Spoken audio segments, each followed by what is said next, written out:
Happy Thanksgiving to the members. And I said this kind of in the last show. Normally, I like to take the Thanksgiving holiday and the Christmas holiday off, kind of like every other human being on the planet. But I wanted to wish everyone happy holidays, happy Thanksgiving. I hope you had a great time with family and friends. After the holidays, I'll be updating the website, and I'm looking for a solution for the app. I have several calls lined up. All of it costs a fortune, especially the app. I'm not sure if I'm going to have a different app created for the members. I'm kind of going that route. Or if I'm going to send out kind of a link for the members to use whatever app they use to listen to the member show. So it's definitely one thing that I'm working on, and it's kind of behind the scenes. It's a lot of work. I know no one ever sees it. I just want to let everyone know how hard I'm working. But the app, I don't know. I've never once had an issue with the app, but I've had a lot of members say, it shuts off and halfway through the show. And if there was a button I could push to fix it, I would do it. I'm just trying to figure out what's wrong with it. So it seems to be mainly with Android phones. There's some iPhone or Apple products where people are having issues. So I'm working on it. All of it costs kind of a small fortune. I mean, an app is like a fancy brand new truck. It's in that price range for an app. And it kills me that I'm having so many issues with the one that I have. And I'm kind of debating whether to put commercials in the public show to kind of pay for it or not, even though that would kill me. Brent knows that because we talk about that all the time. But I apologize to the members who are experiencing issues with the app. And I'm definitely working on it. And if I could fix it tomorrow, I would. Tonight I have several encounters lined up, and we'll be diving into each one of them. You're welcome to join into the conversation during the live show. If you're looking on the website, the first link is to actually join the show. The second link is to just watch the show. And so I'll be bringing members on, and we'll be taking a look at some behavior patterns. We'll be looking at a few historical accounts, along with some information I recently found about the rock apes in Vietnam. But I hope everyone enjoyed this long holiday weekend that we're all enjoying. I want to welcome Brent Thomas from the Paranormal Portal, who will be joining me as kind of my co-host tonight. Brent, thanks for coming on. Hey, thanks for having me, brother. It's thrilled to be here. Yeah, I'm thrilled to have you. And I know last night we did a live show. I'll be posting it to the blog.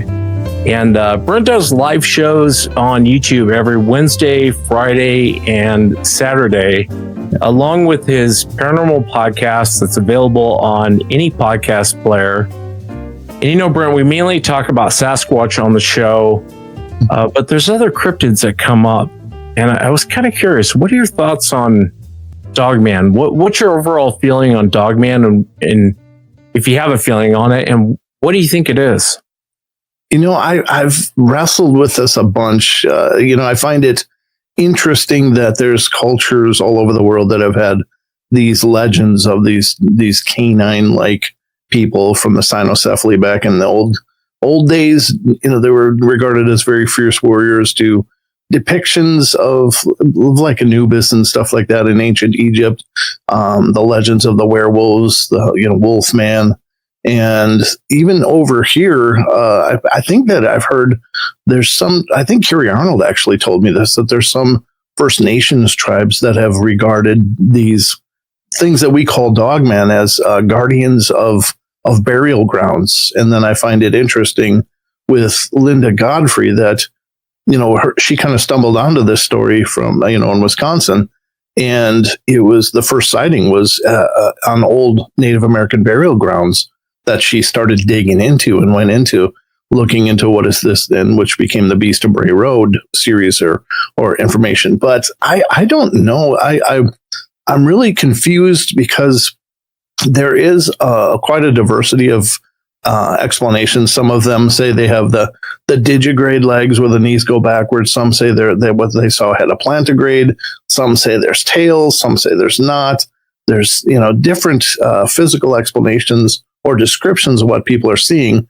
So I'm not convinced that they're all seeing the same thing, but I think that maybe there's something kind of in between worlds, like they can kind of be here, or they can be here and then can be somewhere else. There's some other level of existence because of all of the woo, or the more paranormal behaviors people have witnessed. So I wish I knew what they were, but I don't. I'm the more I learn, the more confused I get. Yeah, you and me both. I remember when I very first started getting Dogman reports, I was like, oh, these people are mistaken on what they saw. Yeah. And the more and more I took, the more and more reports that I took, the more I realized now they're, because an upright canine running around, I mean, that sounds crazy. But then again, Sasquatch sounds crazy, when you hear Sasquatch reports. But in 2009, Richard, who's from Manitoba, Canada. Manitoba's kind of the forgotten province of Canada. He was kind of out looking for his brother, and I started getting, and I'll play a kind of a clip here in a moment, but these are the reports I started getting from the very beginning, and I was like, I don't know, nothing about this sounds like Sasquatch. Let's take a listen. This was something that I had never. I don't know. I didn't know what to even think of this, and I think it was a Sasquatch either. It was something else. So this would have happened in, I'd say about 2009, about fall of 2009. I would have been 17 at the time. So this night in particular, I believe I was thinking about it earlier, actually. I think it was a Thursday, and my brother and his best friend, one of my best friends at the time, there's not a lot to do in small prairie towns. So a lot of times when we were younger, we'd just go get, a couple 6-packs and drive around and, go out into the back roads and just, this particular night, I wasn't drinking at the time. I remember I was pretty straight-laced at that point, but my brother didn't come home, and I know my folks were kind of worried. So I went out looking, and I figured I could find him, figure out.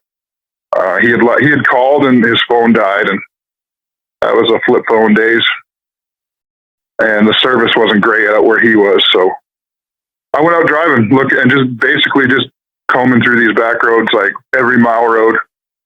I remember I must have left home around 11, and I didn't get home till about 4 in the morning. And so this would have happened around 3. I was driving, I was heading south down a gravel road, and it came to a T intersection. I always remember that. And I go back there every time I go visit my folks. I drive down that road again just to replay it, kind of. And so what had happened was I was driving about, I was moving probably about 60 kilometers an hour. And I noticed this thing in the behind the fence line. There was a barbed wire fence, and there was a bunch of poplar trees, and I could see it running towards the car, and it was keeping up. And it was the craziest thing. It didn't have like a long muzzle. Like for years, I convinced myself it was just a really big wolf, but it didn't have a tail, and its muzzle was short. It had big shoulders, and just the way it moved didn't look like anything I'd seen before. And the way it was coming in at an angle, and it was picking up speed. So I started picking up speed. And I remember it cleared the fence at some point. And at this point, I stopped looking at it. And I looked like dead ahead at this point. I was just terrified. And it wasn't a dog. It wasn't, and I did convince myself it was a wolf for a long time, because there was, in that area, there's a lot of industrial hog farms. So there's a big like pork industry. What they do is they have these dead bins, and that's where the weanlings that don't make it go. So these wolves, and there are really big wolves around there. They they get into those bins and they just get really big. But yeah, like again, this thing didn't have a tail, and its shoulders were huge. Just the way it moved, it kind of looked, I don't know, it didn't look natural the way it was running either, but it was going really fast. I got to the T intersection. I remember I barely slowed down, and I just drifted around that corner, and I headed west down another mile road and just kept going. I didn't look back, and just gone. And I headed home. That was that. I for a long time, you know, I had a buddy who worked in that area. He pumps manure, like for agriculture, like for fields and whatnot, for fertilizing. And he's come across a lot of big wolves out there. And he shot a couple. And they're big. They're massive, but this thing was bigger. Like it was, I don't know. I'd say at the shoulders, it must have been 4.5, 5 feet off the ground at the shoulders. And it was chasing alongside the car? Yeah.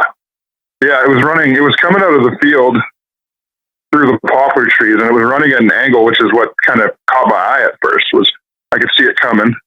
So I looked at it, and then I couldn't see eyes. I couldn't see nothing. It was just big and black. And it had a short muzzle on it. It was so weird. And it was, something that I'll never forget. I thought it was crazy. I mean, I told a lot of people throughout the years, and everybody said the same thing too. It's, we probably just saw a wolf. Like, it's fine. Or, you know, or a bear. But I know bears, especially black bears out there, they're big on the ass end. They got little heads, and their shoulders aren't that big. It kind of reminded me like of a hyena almost. But again, it was moving way too fast for anything. Like I don't know what it was, and so I'd been thinking about it for like I said, I go back for Christmas every year. I drive down that road sometimes, and I'm like, even like just taking that corner the way I did, like I'm lucky I didn't slam into the ditch. And I know you mentioned it in the beginning, and I didn't catch it, but as it was pacing you, how fast were you going? Yeah, I was probably going about 50 or 60 kilometers to start with, but then as it was running alongside, I was picking up speed. I think I probably got up to about 80 before I started slowing down to take the turn. Yeah, so for my American audience, you're doing about 37 miles an hour, and you stepped it up to about 50 miles an hour. How long did it pace you for? Like when I first noticed it this all probably happened within a quarter of a mile. When I first noticed it coming out of the field, it was, honestly, just thinking about it now, I don't know. I don't know what it was, or it moved. The way it moved was like, it seemed unnatural. Like almost like animated or like robotic looking, the way it was. I don't know, maybe just the way its shoulders, like it's so big and it was terrifying. And as I sped up and it kept up, that's what really got me. I was like, what the heck is happening? And I mean, later on in life, I'd start drinking more, and I'd smoke pot more, and teenager stuff, and but at the time I was sober, and I was out looking for my brother who was drinking. I didn't see a tail either, which was really weird. It did have ears. I do recall ears, but they weren't like big, like pointy or nothing. They weren't like, but they were, I could see ears. They were like dog ears, but they weren't like big pointy, like some people describe like Anubis kind of ears or whatever. They were just like dog ears, I guess. They weren't something that stuck out really. Like the thing that got me was the shoulders, was like, because I remember how high the shoulders were and the head was down in the front. Rich, I would say with most dogman reports, not most, it's kind of 50-50. People will say they saw a tail I would say the other 50% will say, I didn't see a tail at all, or it didn't have a tail. The ears, would you describe them like German Shepherd ears or like a Doberman Pinscher's ears? Yeah, like I'd say more like a German Shepherd kind of.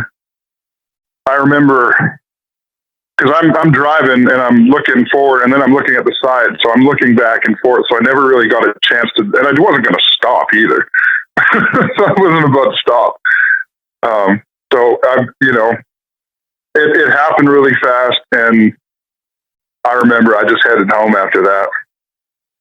You know, Rich, I wasn't there, but based on your description and kind of how it behaved, I really think you ran into a dog man. And I do get reports of them in Canada.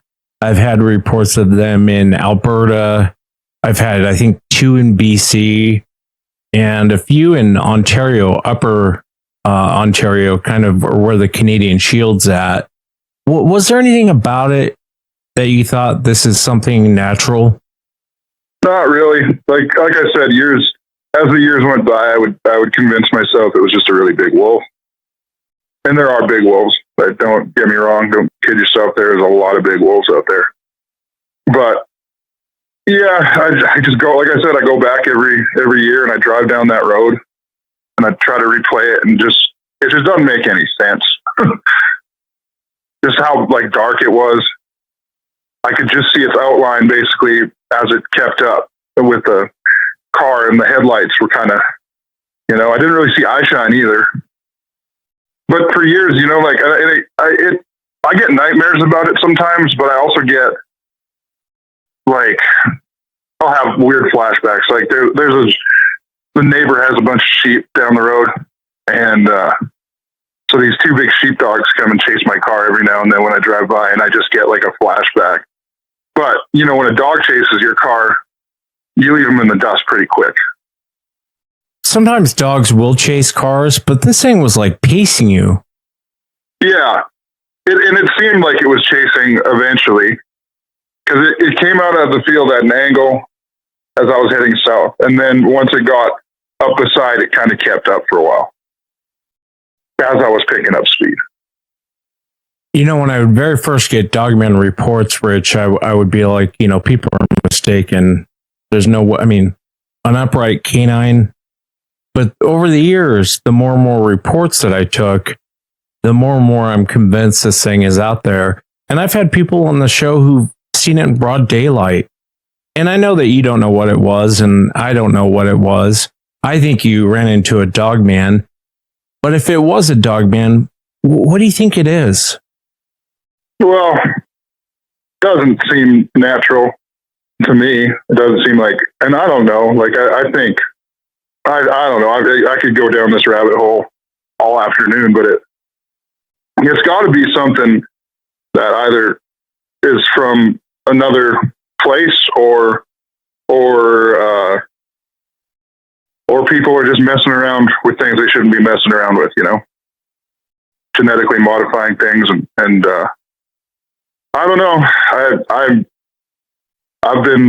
I believe in Jesus. I believe in the Bible, and I think I can't remember where it is, but it talks about the end of days, and it'll be like as in the days of Noah. And so there was a lot of weird things running around back then, I believe. So I don't know. I honestly, I just think we're people have been messing around with things they shouldn't mess around with, for one. For two, yeah, I don't think it's natural. That moving that fast isn't something that I don't know. And what would a wolf want chasing a car anyway? I definitely understand your mindset on it, Rich, and I'm kind of with you. I don't think there's anything normal or natural about Dogman. I know you haven't seen Sasquatch, but you listen to the show. Would you put Sasquatch in that same category as you do Dogman? Yeah, yeah, I think so. I have a whole other thing on that. I'm actually a member of the Blackfoot Confederacy, with the registered with the Blood Nation in Alberta here, and my uncle was a Grand Chief of the Confederacy for a while, and I talked to him about it, and we don't really, as Blackfoot people, we don't really have any Sasquatch legends, but we did chat about it, and I think it's something from somewhere else. And I think, yeah, they're from somewhere else. You know, I think they can come and appear physical, and then I think they can leave when they choose to.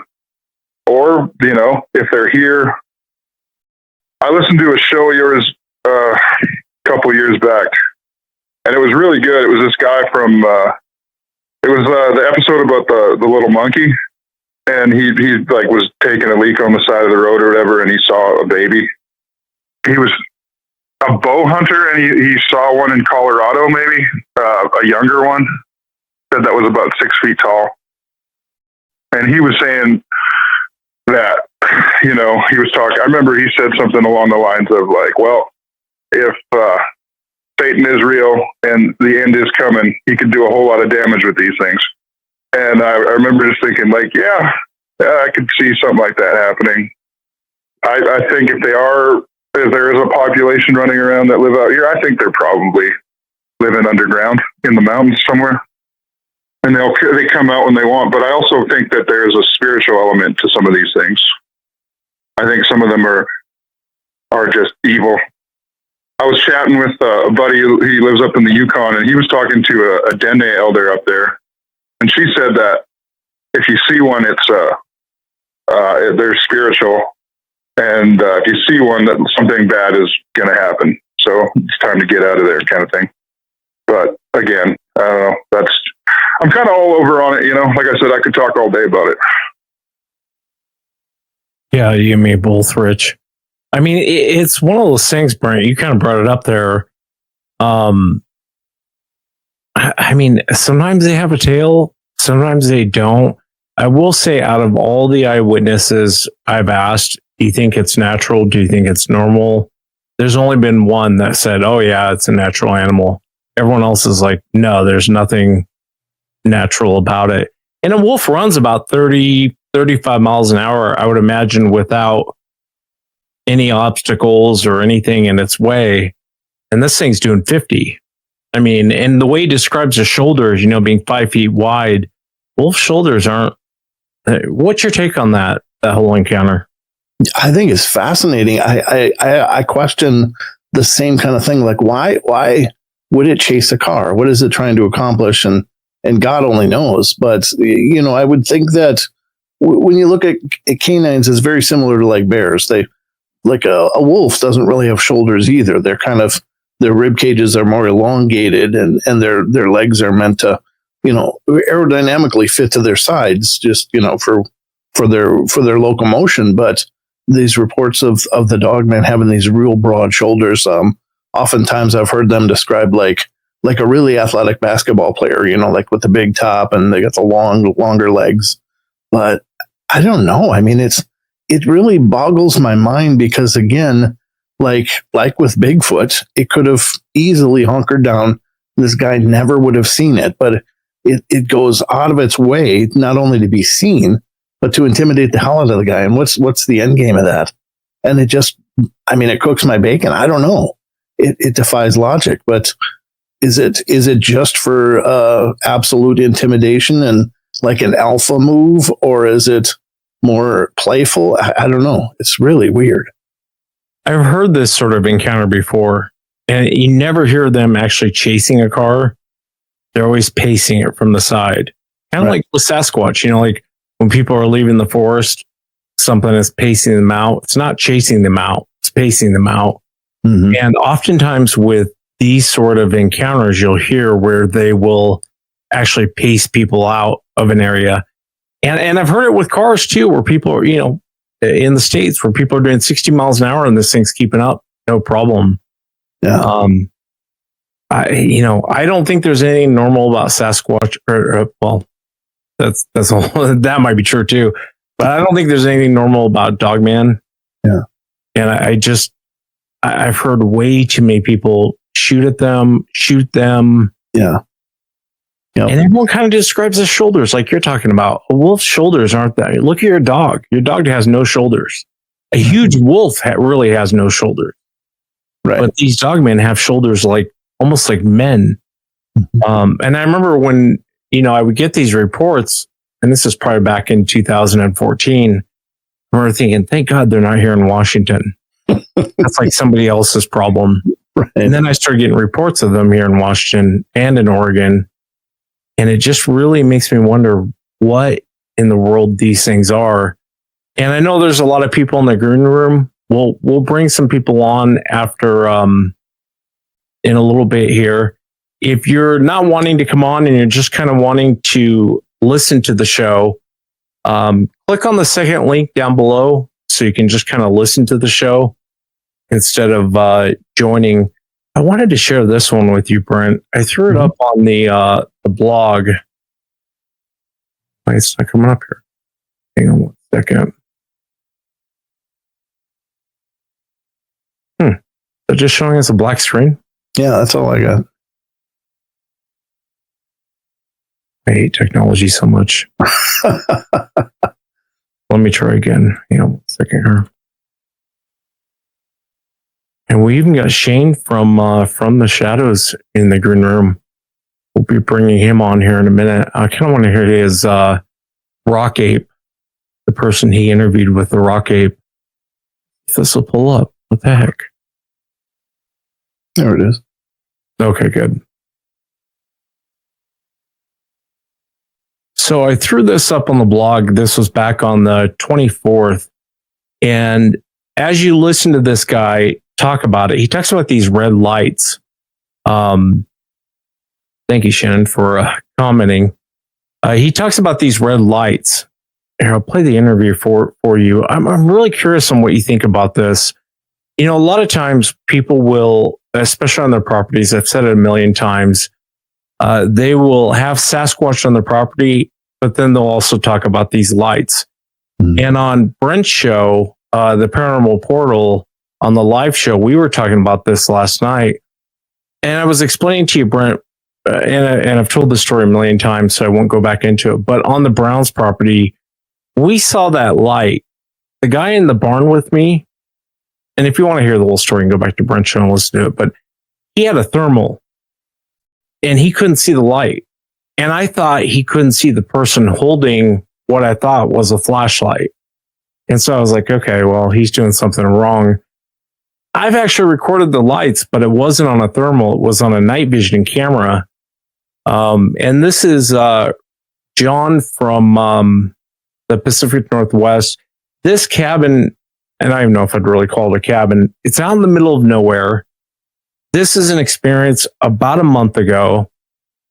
And keep in mind, I asked him, this isn't our full interview, but I asked him during the interview, have you ever experienced anything else around this hunting shack that you have?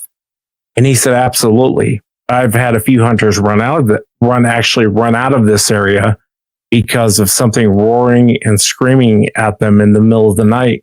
But let's take a listen. This is John from the Pacific Northwest talking about his seeing these weird lights and this weird figure.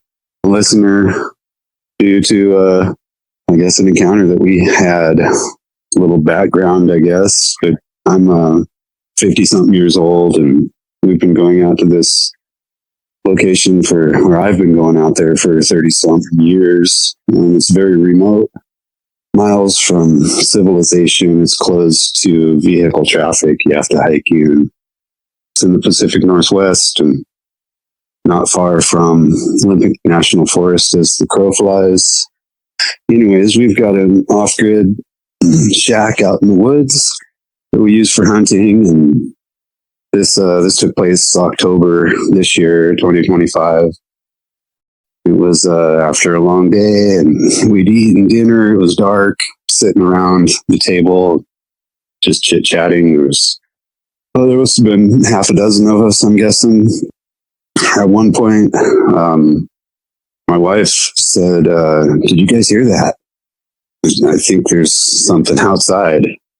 Others had heard the thud and said, well, it was probably just a log settling in the fireplace and clunking on the side, which isn't unheard of. So we didn't really pay it much mind. And a few moments later, there was another thud that we all heard. right on the wall behind where my wife was sitting. And she said, "Did you hear that? Something's outside." Anyways, three of us jumped up and went to the door and glanced down the side of the shack, and there was nothing there. Nothing looked disturbed. So again, just thinking it was probably nothing. We, two of us went back into the shack, and the third, I'll call him Jay, said he had to use the bathroom. We've got an outhouse separate from the shack out there. And he went that way, and my friend S and I, we went inside and sat back down, and it wasn't even a minute later, Jay came blasting through the door, eyes wide. Something got him spooked, and he says, "Something's out there." And we're like, "What do you mean something's out there?" And he said he was just about to the shitter out there, and he heard like an exhale grunt, and it scared him. And he's not easily scared. He's a veteran, seen some stuff, to put it lightly, and not easily shaken. And I could see it across his eyes. So the three of us went outside and took an immediate left, walking towards the outhouse. And it was dark. I couldn't even see my hand in front of my face, type of dark. We stood there for a little bit and let our eyes adjust. And then I said, "What the f***? What the f*** is that?" It was a red light. I'd say it was, kind of like a glowing LED, more of a dim LED type light. And from what I could gauge, I'd say it was just beyond where the outhouse sits. So there's no trees between the shack and the outhouse. And then beyond the outhouse, probably 20 feet beyond, it starts a sparse forest. You can still see through it, but there's some branches here and there. And I'm guessing that's about where this red light was. And it seemed to kind of confirm, because that red light just disappeared. And I moved my head in big circles, like you would to see beyond branches, try to pick something out that's beyond the branches. And the red light was there again, and then it wasn't. I had to, just move, just swiveling my head up and down and side to side, and I was able to locate it again. And it went away again, and it seemed like every time I looked at it, it would shift. This whole time, I was, WTF is that? And nobody else saw it in the beginning, and I'd say it was probably 2 or 3 minutes, and then James said WTF. It was the common term that night. He's like, "What is that?" And I was like, "I don't know. You see it?" He said, "Yeah, I see it." So this light was not steady.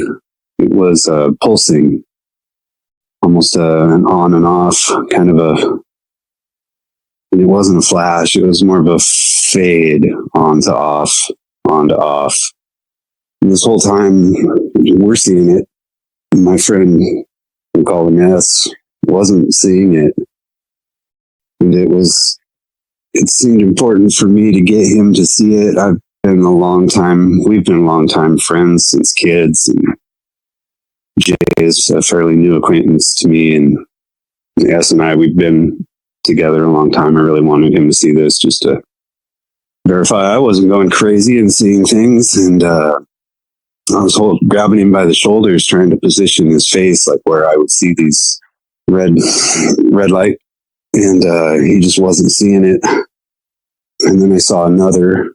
There was a second one, distinct, and it wasn't close to the first one, not like eyes would be horizontal and close together. This was farther away. And then the third, at one point I saw 3 of these lights in 3 distinct different locations, all within, my field of view in front. Like if I was to hold my hand out at arm's length, I'd say they were all between, about 12 inches or, my hand, like say the tip of my pinky and my thumb at arm's length out. And then right after I said I see three, S joined the WTF party, and he said it fairly loud. What is that? Audibly, I could tell by his voice that he saw something, and he had a thermal scope with him. And this whole time he was looking where we were looking and not seeing anything on the thermal. But then all of a sudden he saw something round, as a black background with a white heat signature set up, and something glowing white, circular, almost it began to appear almost as if something was peeking behind a stump or a tree trunk or something from nothing, looking left. It appeared and then went right back where it came. He threw that thermal down at his side and was definitely spooked. And then at that point, he saw the red light after that, and this would be the red light on the right hand side, and it was closer. I didn't notice it get closer during this, but somehow I think it closed some distance and was closer and unobstructed by any branches. It was just a red light right there and right out there in front of us. At this point, it was probably I'm guessing 20, 30 feet away, 30, 40 feet maybe. He was saying red off, and we were all verifying. We're watching this happen right then. And at some point, somebody heard, I didn't hear it, but they thought they heard something behind us. And then we mentioned we don't want to get flanked. We don't know what this is. So we backtracked a little bit towards the shack, which seemed like the safest place to be anyways. I never heard any footsteps or any sounds at all. After we kind of checked our six there and nothing, we went back and they were gone. There was no more red lights. I don't know. I didn't hear. Jay said that he thought he heard a footstep or two. I didn't hear anything. S didn't hear anything. I don't know what it was. We racked our brains into the wee hours of the morning trying to figure out what the heck we just saw, what it could possibly be. And, there's nothing logical. We had to start really stretching and reaching for some weird stuff. I'm kind of new to this. I've listened to some podcasts and interviews and stuff that since this experience, kind of searching for answers. And I noticed, a lot of callers say, "Oh, I've been listening to you for a long time. Here's my story. I'm not that guy. I'm a crazy researcher. I like to get to the bottom of things, and I'm having trouble finding anything similar to this." And I guess that's why I reached out to you. I heard an interview on Sasquatch Chronicles that the guy was talking about the red eyes, and you had asked him something to the effect of how many red eyes did you see? And that struck me as an odd question. It made me, I don't know, it made me send the email to maybe get some help from somebody that's heard more stories and done a lot more research than I have. Yeah, I appreciate you reaching out. So all of this kind of kicked off when your wife said that she heard something hitting the shack? Yeah, I think something thumped the side of the shack, and I don't know what it was, but it happened twice. I think that somebody just said, "Hey, I think it was a log falling in the fire," but it nestled up against the side of the wood stove. It made that thump, and that seemed logical. But looking back, I think it was two separate events. Something hit the side of the shack, either with, I don't know if they threw something or tapped it, or I feel like they wanted this encounter. I feel like they wanted us to come outside. And it's strange. Afterwards, the three of us that witnessed this were talking, and I mentioned that I didn't feel threatened at all. It seemed benign to me, and they both agreed. Looking back, I feel like I should have been a little more, I don't know, unnerved than I really was. But I really didn't feel like it was hostile in any way. At one point, I saw 3 different lights. How far away from you were these lights, and how big were they?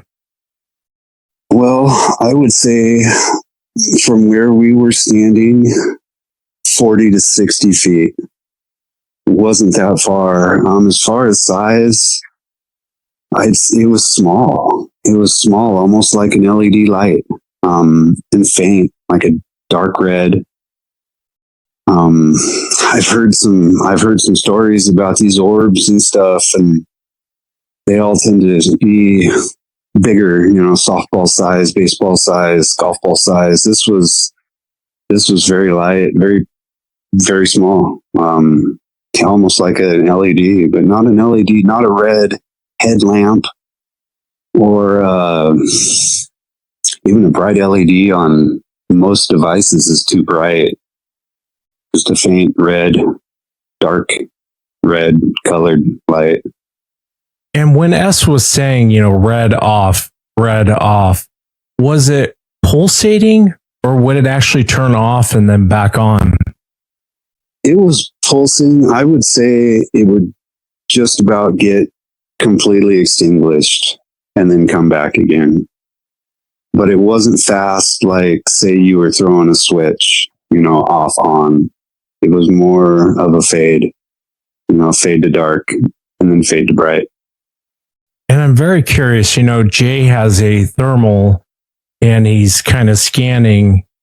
And obviously with the thermal, you set your colors for heat, white's probably the most common. And he described something kind of peeking out from behind a tree. Did he describe that like a person? He seemed to think so. Yeah. He said it seemed like a head, peeking out from behind something, a stump or a tree, and then going back. But, he was scanning where those red lights were and not seeing anything. There was nothing, no heat signature at all. And we did, after this was all done, we went back. After they'd gone, we went back towards the shack. We checked our 6, didn't see anything, didn't hear anything. Wandered back, no red lights. We wandered over beyond the outhouse with thermal, and there was a heat signature on it's like an old growth stump where it's kind of dirt and kind of stump and just a big mound, and there was a heat signature on that stump, and I don't see where that could have come from other than something touching or leaning up against that, which is odd too. What do you think, Brent? It's fascinating because it really, you never really have any indication that it's anything completely physical. It just seems like something that's more energetic or more of an energy, because I think one of the things that I find really interesting was that he was working really hard to get that one guy to see it, like even holding his head and going, it's there. And the guy still wasn't seeing it for quite a while. And he was looking through a thermal. Oh, he was looking through a thermal. Okay. Well, I mean, because a lot of times in a lot of this stuff, or at least with a couple of phenomena that I can think of, came up in Bigfoot and in a lot of times in Ghost, like different people have different experiences within an experience. Like even though they're standing together, they will sometimes see some varying things. But it sounds like everybody was seeing the same thing. And initially I was thinking, well, is it like an eye shine? You hear about the glowing eyes, but it wasn't like a pair of them. It was like one. And so it was one in the whole scene, or was it? There were three. Three, but only three individual, right? Yeah, three individual. Yeah, I don't know, but it does seem to speak to a potential interdimensionality, or I don't know how you'd better define it than that, but you know what I mean?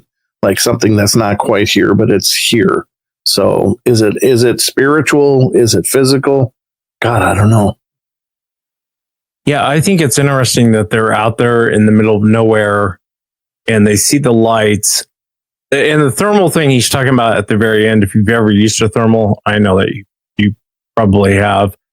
If I touch a tree and then you come back with a thermal, you'll see where I touched that tree for a period of time before that heat goes away. And where that figure stuck its head out, there was that heat signature there. Yeah. I think it's so odd they can't. And I didn't realize this until about the last year, that people aren't seeing the lights on thermal. They can't see them. Right. So the lights must not give off heat, I guess. Yeah. Because I have seen them on night vision, but like the starlight, but not thermal. Yeah. So it's not a traditional light in our understanding, like something arcing and creating a heat source and radiating light. So it's something else, something some other form of energy, but it's not giving off heat. I think it's interesting too. He said prior to that encounter, they have been screamed and roared at, and people have left, and they didn't know what it was. This guy's really not a Bigfoot guy, so he had no clue what it was. But everyone kind of up and left. I know we have a bunch of people in the green room. We'll bring some people on. I want to play this, and I know you played it on your show. I want to check out the Paranormal Portal, and I think this is I don't know why it's not. I don't know why this thing's giving me such a hard time, man. And technology, I guess we don't get along.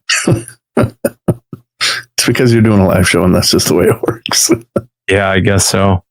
But this was actually sent to me from a person in Georgia. They said, early this morning, Friday, November 21st, my husband and I were at our deer camp in southeastern Georgia, not far from Folkston. And around 4:30 a.m., I stepped outside to my truck, where I heard a long, drawn-out howl in the distance. This isn't far from the Okefenokee swamp or wildlife refuge. At first, I assumed it was a dog, but I stopped and listened. Something about it sounded different. It was longer and deeper, unlike anything I'm used to hearing. This listener actually asked me if I thought it was Sasquatch. I actually kind of think it is. I amplified this. And again, after this one, we'll bring a few people on, and then we'll get to the Ruby Creek and the rock apes. But take a listen to this.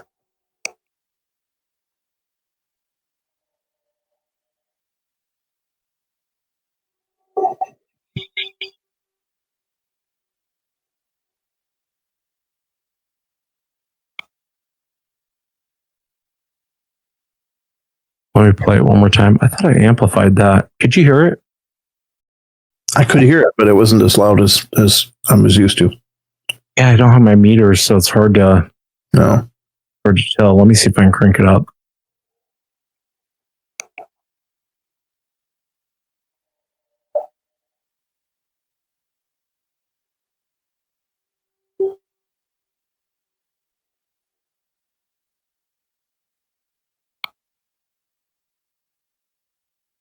I wish I would have captured that better or cranked it up even more.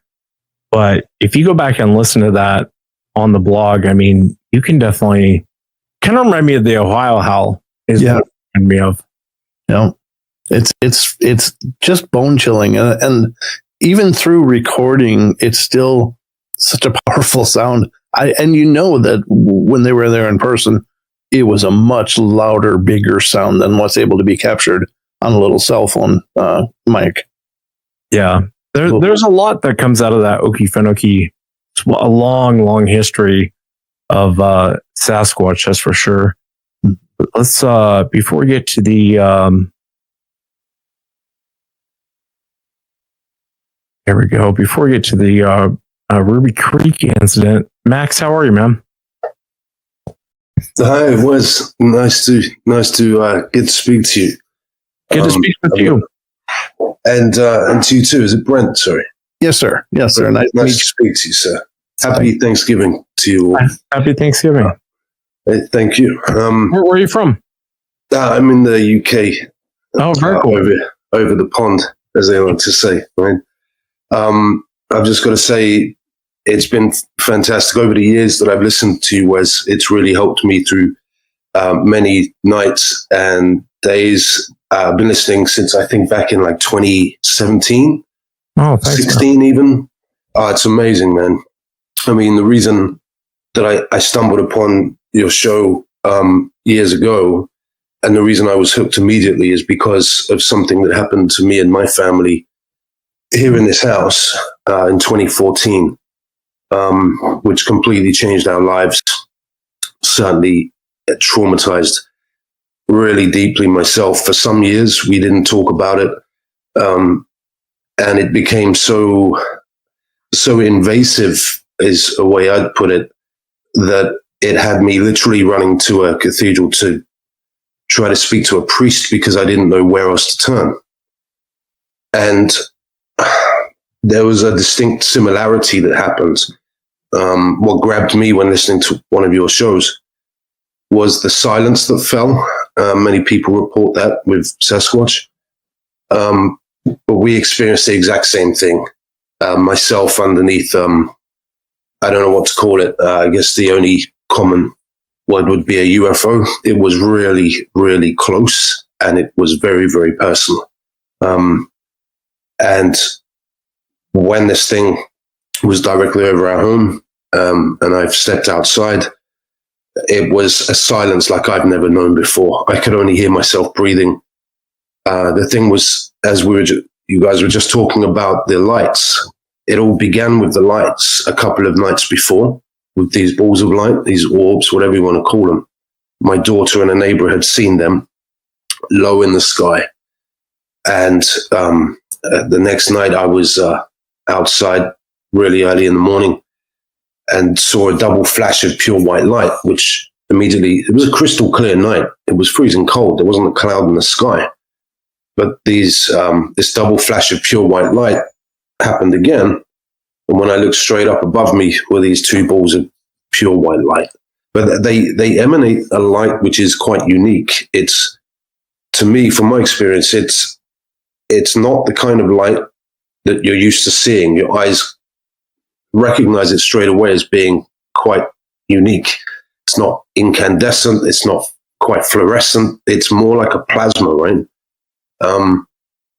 And what I can tell you from being under the damn thing outside the house, maybe a couple of minutes, it seemed to go on for a lot longer than that. And then I watched it head right up into the atmosphere until it was so high up, it was a dot and then gone.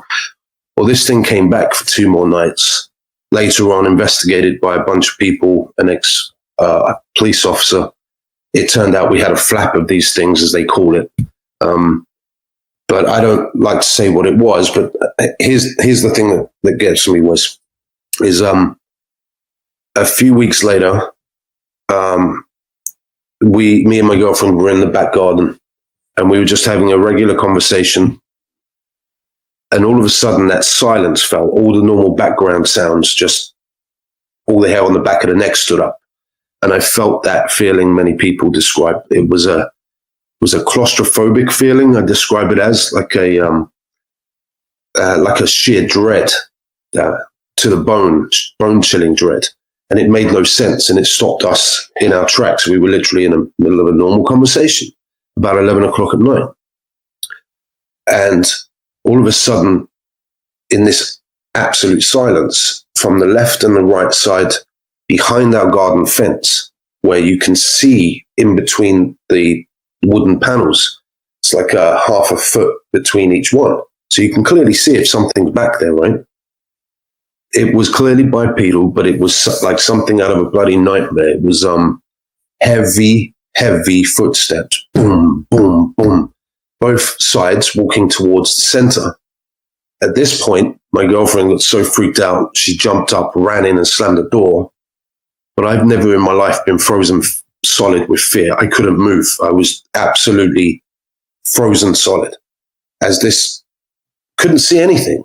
And yet, boom, boom, boom, boom, boom, this thing approaches me. I believed at that point I was going to get ripped apart by some imaginary or some invisible thing, straight out of a horror film. And as it got right in front of me, I got mad, just gritted my teeth. Come on, waited to be torn apart. And then all the normal sounds came back. The hair on the back of the neck went down. I sat there for a few seconds trying to get my composure. I just couldn't believe what had just happened.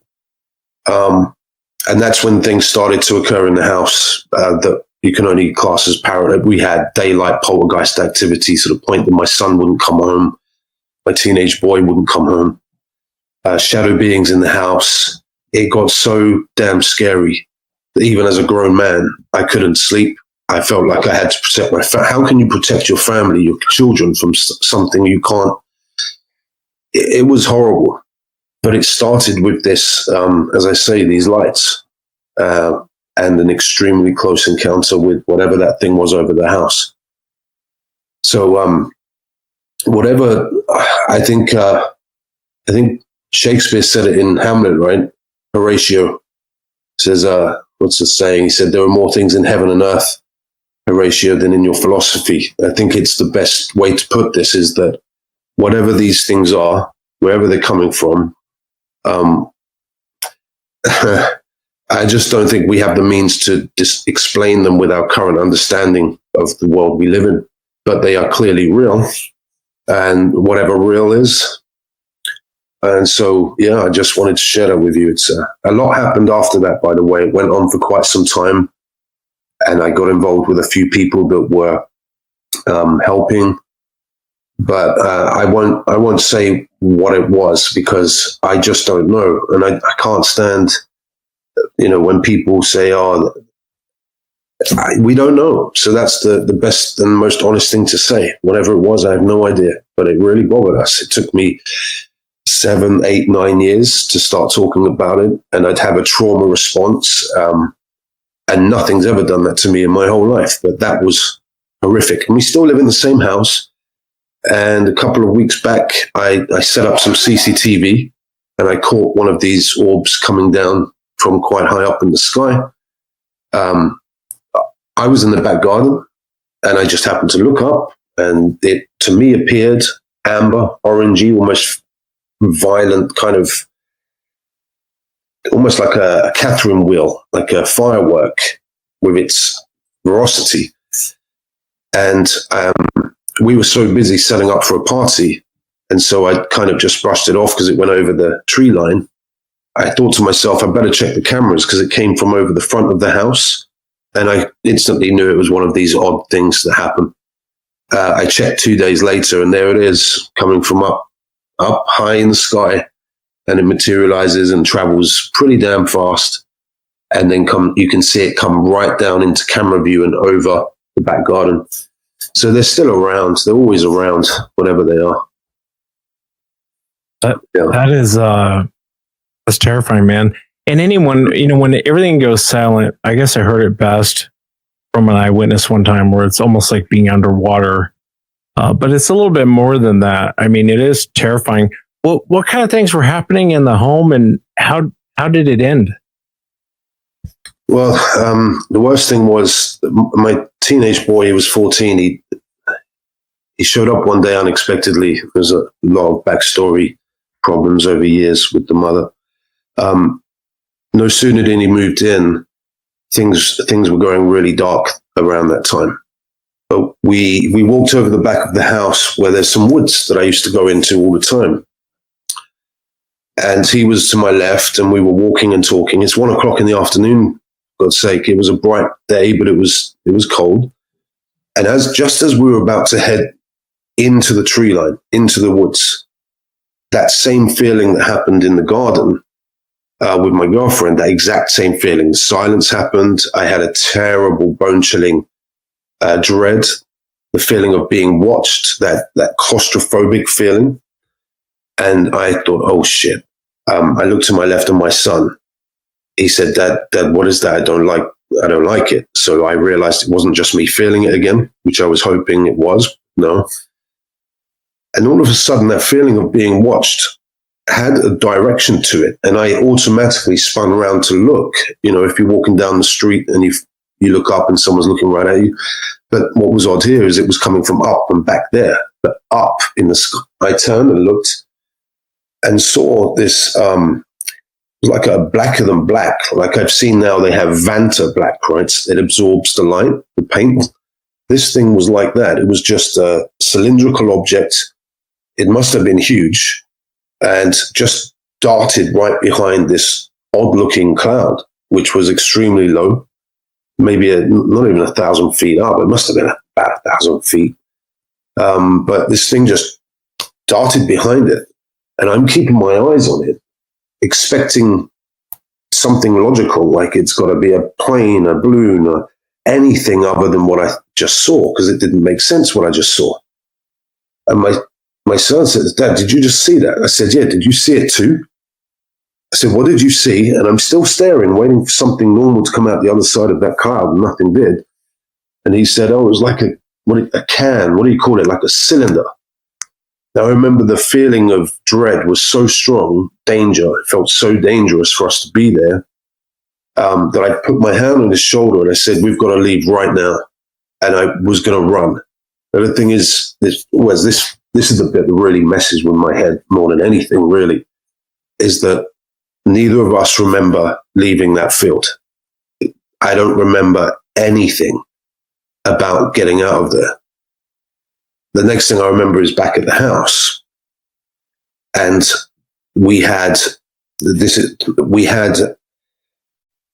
incident where, for the only time in my life, I had what I told myself was sleep paralysis. I brushed it off as sleep paralysis, but I knew nothing about this stuff at the time. But I had that whole typical thing of waking up with the feeling of more than one thing to my left staring at me. I was too scared to look over, and I forced myself back to sleep in pure fear. The next day, I'm in the living room in the middle of the morning, about 11 o'clock in the morning. It was a bright day. My little baby boy, who's now 10, he woke up from a sleep on the sofa screaming. You know, if you've got kids, it was a kind of cry that he'd woken up from being scared, maybe a nightmare. So I jumped up, pick him up to comfort him. As I turn, I see something move in the corner of my eye, and it's this doorway just here. It was halfway up the door frame, so about your typical 3.5 foot high. I saw oversized head, skinny arm, halfway in the door, kind of the movement is what caught my eye. And I jumped, my heart skipped a beat. I launched off the ground because it scared me so much. It freaked me out. There was like a semi-translucent shadow figure, which happened to be about the size of my son when he was 6 years old.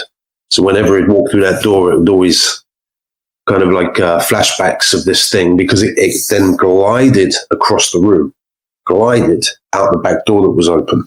Now, I'd never said anything about that because at this point I thought I'd lost my mind. Like, these things were clearly happening. It was real, but I couldn't accept it. So it was kind of breaking me mentally, trying to. Now, the next day, because my son was out, I hadn't told him this, my teenage son. I'm in the shower. I hear him screaming as he runs up the stairs, calling my name. As I step out, he said, what's wrong? What's wrong? He says, I was in the living room and this kind of shadow thing came up behind me as I was doing my hair in the mirror. And I thought, oh man, it wasn't just me again. Other people are seeing this thing. He had a friend in the house in his bedroom. They were in his room. middle of the day. The door handle starts shaking, then violently. He tells me to go away, thinking it's me playing a prank. But I wasn't here. I was doing the food shopping. And the door started to open all by itself. Him and his friend ran out of the house. He called me saying, I'm not coming back. The house is haunted. Apparently he had the kitchen drawers and cupboards opening, and the gas on the gas hob for the cooker was on, and we turned it all off. Came down one morning, it was on. Just scary stuff. Just horrible stuff. And more UFO type stuff as well that went on for quite a long time. Yeah, that's that's terrifying, Max. You know, a lot of times when I've interviewed people who have UFO encounters or very close encounters, there seems to be like paranormal activity picks up in the home. I had a lady one time who and she had pictures to prove it. It started off, she sent me this email about the Sasquatch on her property, and it got into this UFO thing and about how her and her daughter were being taken. She had pictures of something underneath her skin, but she would go on to talk about all this paranormal activity in the home. But that sounded more like poltergeist activity, and it was directly right. It was right after this UFO incident that she had. That's terrifying, man. I mean, what made it stop, or has it stopped? It seemed to kind of fade out. But I like I say, I spent the longest time, even up to as late as last year. This sounds crazy, but I would end up sleeping by the back door in my living room or somewhere downstairs, because I wanted to be like some sort of guard dog, expecting something. I didn't want to be in our bed, not able to be more. It really, really bothered me for many, many years. Like I say, we didn't speak about it until it got to me so much. When I tried to speak to my girlfriend once or twice, I just would shake. I'd get emotional. The tingles would come back. The thing that makes this thing really confusing is I couldn't make sense of that apparent link of, if that thing is alien, then why would you then have paranormal activity? It didn't make any sense. And I just couldn't make it make sense. And I needed to get some answers. The frustration was killing me. And like I say, I went to see a priest. She gave me the email address to another priest. I never emailed them. I ended up, I can't remember how this happened, but I ended up then speaking with the Society of Psychical Research, the SPR in London, and they put me on their case files. And I spoke to a poltergeist expert there at the SPR. His name's Alan Murdy. And he said to me that, yeah, it's extremely common.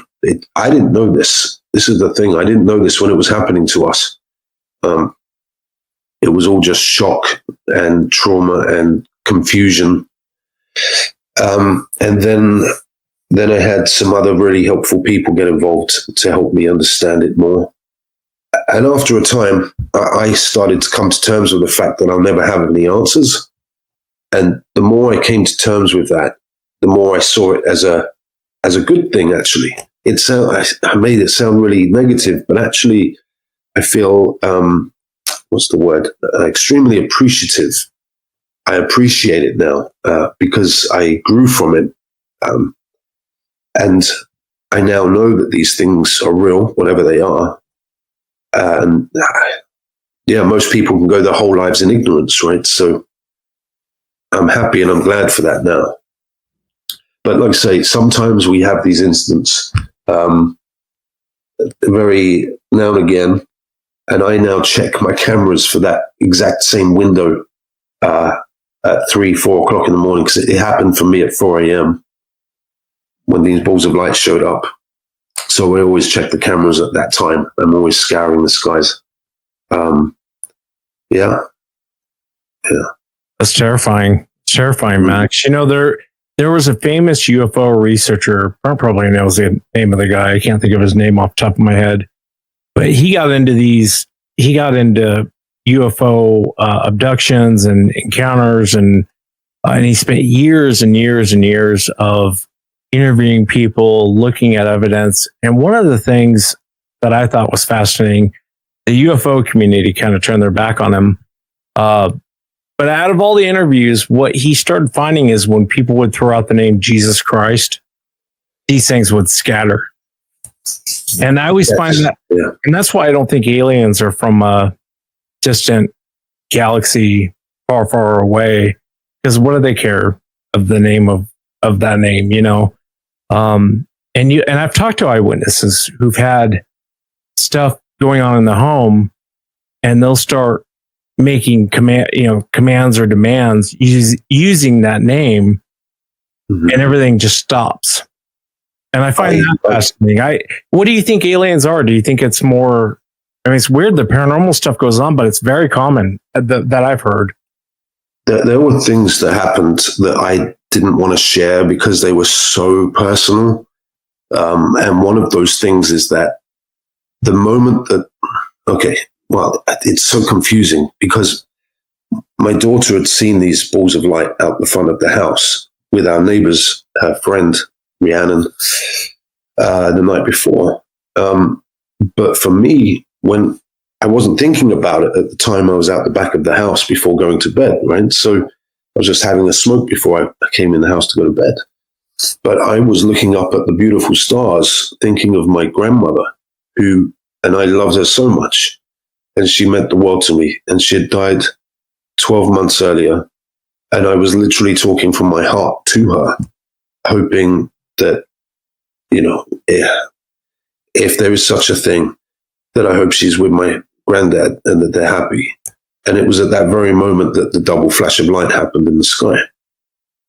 And I never told anybody that because it's so personal, because it confused me also. It made me wonder, what are we dealing with? And the other part of it is that, because I know how crazy it sounds, when the balls of light went overhead, they turned at a 90-degree turn, leapt to my left, and they instantly accelerated. They shot off over the roof line, leaving almost a trace line, like visible trail.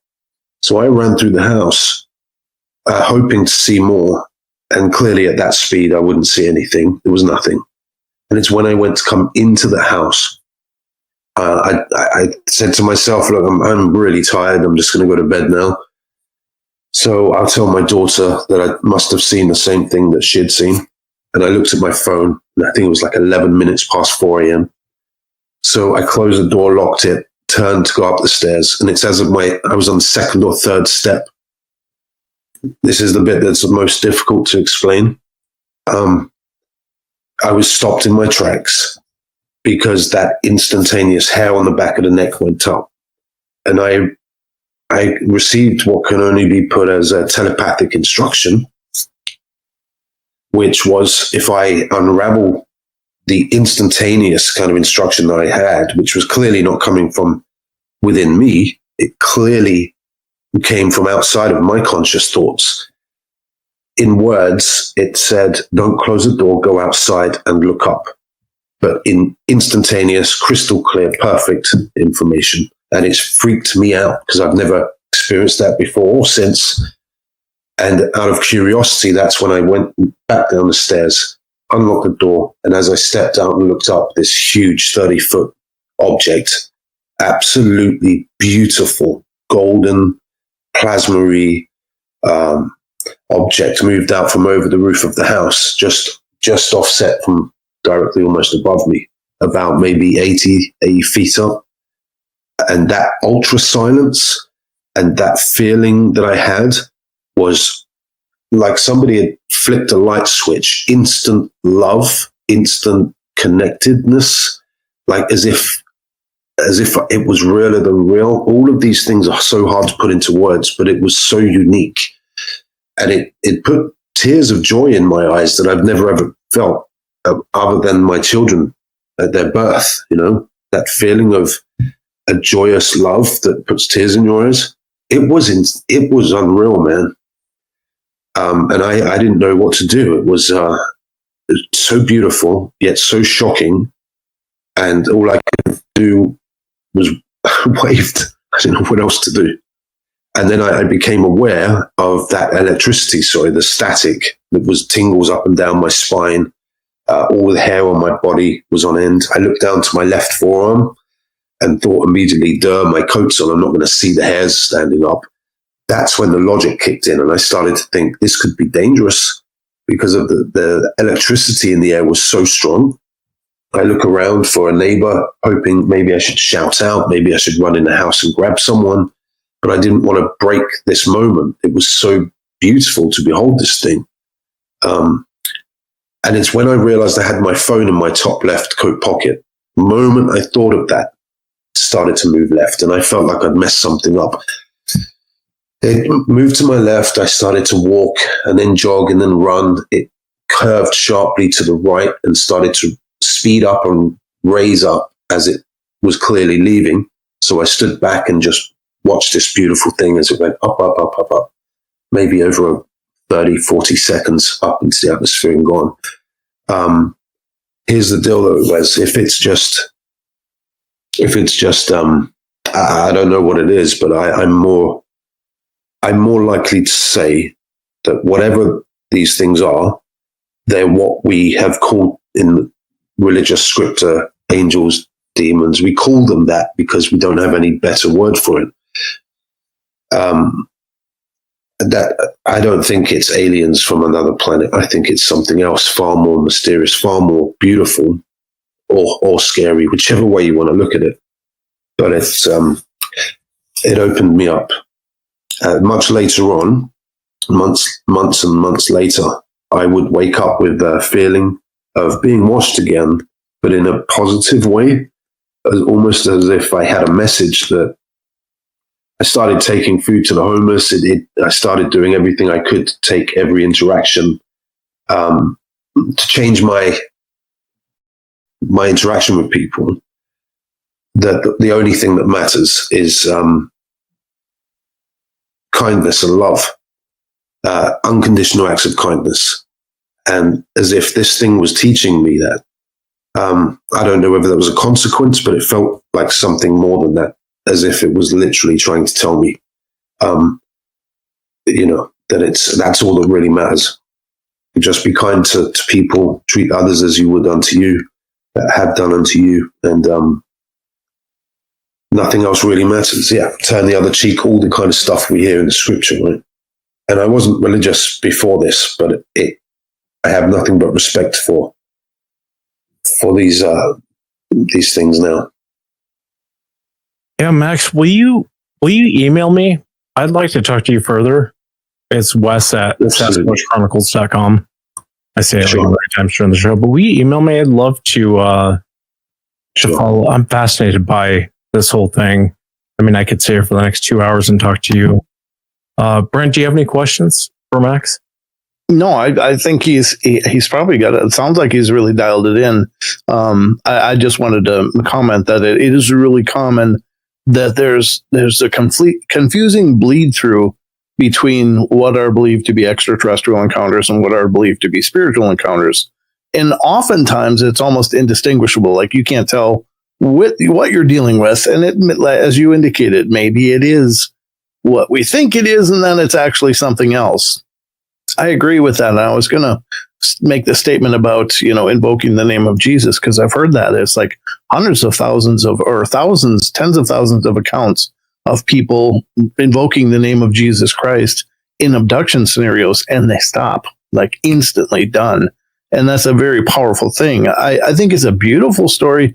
It sounds like a terrifying journey because, I mean, it doesn't come with an explanation. You're just facing this great unknown and trying to decipher meaning. But I think it's beautiful that you were able to pull meaning from it and to use it as a catalyst to improving yourself and defining yourself in it. So that's a beautiful thing. It's very transformative, very fascinating. I see myself and Max. I'd have been waiting down on the couch too, waiting for something to come through that door, or I would have done the exact same thing, man. Sure. But you feel so. I would imagine in that moment you feel so helpless, like really powerless Absolutely. to do anything. It felt invasive, I think, overwhelming, and that was the worst thing. Is that was the point at which I felt completely. I didn't know where to turn. Where do you turn when stuff like this that's not supposed to be real is actually really happening to you? And that was the worst part. Is we teach our kids that monsters aren't real. Don't worry, it's just a horror film. But actually, this stuff really happens. It is real. That was the worst part. I didn't know where to turn. Yeah, I think when it happens to you, it's one thing, but when it happens to your kids, it's a whole different level, of helplessness. And yeah, I would love to chat with you, Max. Please email me. And I'd like to set up a time. You ever watch The Boys? I haven't watched it. Other people have told me I should. Do you know who Keith Urban is? Or not Keith Urban, Carl Urban. He plays Billy Butcher. I've heard of the name. Yeah, I haven't heard of the name. Got him. Here, let me see if I can. Have you seen it, Brent? Oh yeah. Is it just me, or does he's Max remind you of Billy Butcher? You could have a second career being a stand-in. I've actually been a stand-in for James Corden, and I was with Flash Gordon himself the other day, literally, and Brian Blessed, because many years ago, during COVID, I was lucky enough to get kind of an extras role in Star Wars Andor. Oh, 3 episodes. Yeah. So I was at Pinewood Studio for 6 weeks, and I just got invited to the London Winter Comic Con to be as a guest. So I was signing autographs, and right to my left was Sam Jones. And I'm thinking, this is crazy. I'm a fanboy over this guy. I used to have his wallpaper when I was a kid. And all of the Doctor Who's were there, and it was absolutely the best day ever. Yeah, I actually worked as a stand-in once. Yeah, I hate this thing so much. It didn't come up again. It's not loading, yeah. But anyway, you got to look up Billy Butcher. He's badass, man. He's one of my favorite characters. I just see Billy Butcher as Max is talking. I'm like, these aliens have no clue who they're dealing with. Yeah, fascinating stories though. Thanks for sharing them. I found Thank you, mother. And after you're done emailing Wes, you should email me. I'm just saying. Thank you very much. I will do. I will do. I appreciate you listening, and I appreciate your time. And again, respect to you guys for what you do. It helps so many people. Without podcasts and having your shows, both of you, you give people that are experienced or have experienced traumatic things like this a place that is like therapy to get it off their chest and to be heard by others, because feeling alone is a horrible feeling, but we're not alone. There's always going to be someone else out there that's had something similar. And that's what drove me to share it as well, because I hope it will help someone else and that they're not alone. Yeah. But thanks for your time. No, thank you. Thank you, Max. And I can't wait. Thanks. Wes just kicked himself off the show. What do I do? Do I press? I'm not sure how do I leave the studio? And You see on the bottom, there's a little arrow, an orange arrow. Do you have that? oh yeah, thank you. I'll do that now. But thanks, guys. I'll speak to you soon. Take care. Take care. Thank you, Max. Thank you. Glad you have your back, Wes. I hit the wrong button. I know, that's okay. What an amazing account, though, man. I can't wait to chat with him. It was really cool because don't contact Brent.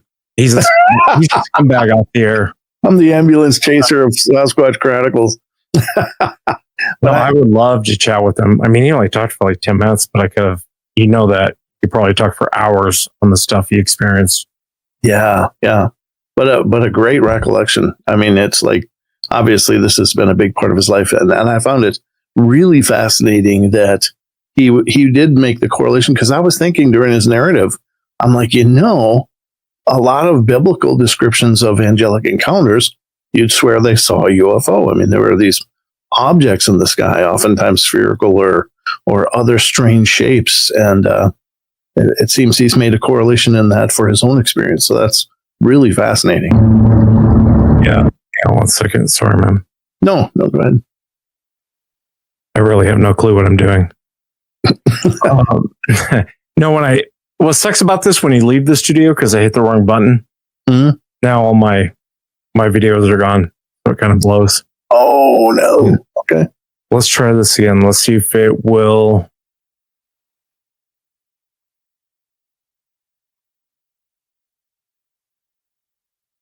I don't know why it's doing that, man.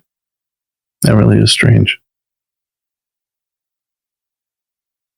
What is this? Hang on, everyone. Brent, tell everyone that joke you know. So this one time I did this Sasquatch Chronicles episode. No, I'm just kidding.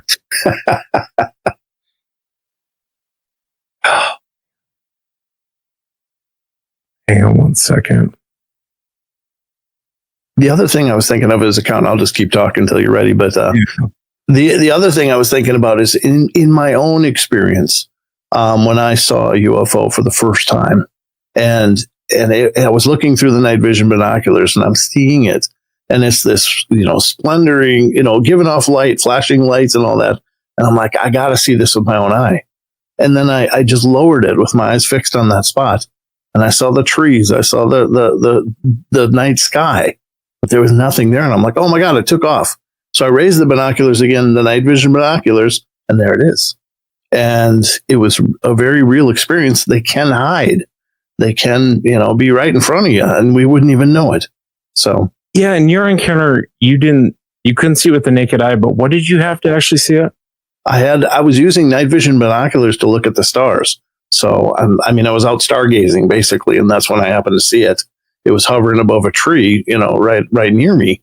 And I was like, oh my God. And so it was a regular saucer, but it was like, flashing lights and stuff. I'm like, oh my God, I finally saw a UFO, and it was blowing my mind. And then I lowered them to look with my own eyes, and it wasn't there. But when I raised it, it was. So it was hidden from the native, light frequencies that my eyes could perceive. Yeah, that's almost like those balls of light we were just talking about. Yes. Yeah. I mean, it's almost opposite, though. You can see them with your naked eye, but you can't see them through thermal. I got to show Max, too, that I wish I would have uploaded it. The ball of light that we actually captured. Oh, yeah. I kind of ran out of time with this, but kind of moving on with and that was amazing, Max. Thank you so much. Yeah. The Ruby Creek incident. And, I've heard this encounter. I know you've heard it, Brent, a million times. And when I went back and really researched it, there was a lot to it that I forgot. But we'll go over kind of descriptions and everything here in a minute. I want to give kind of the background of what happened.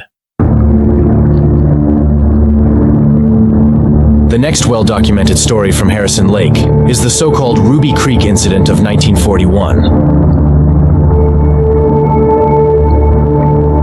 The family of George and Jeannie Chapman, members of the Salish First Nation, lived with their 3 little children in an isolated house on the banks of the Fraser River near Ruby Creek, around 8 miles outside of Hope and approximately 15 miles away from Harrison Lake. At one morning in late September of 1941, one of the children came running into the house, shouting that a big cow was coming out of the woods. As Jeannie Chapman looked out, she saw a 7.5 feet tall, ape-like creature approaching the house from the tree line. Terrified, she grabbed her children and fled.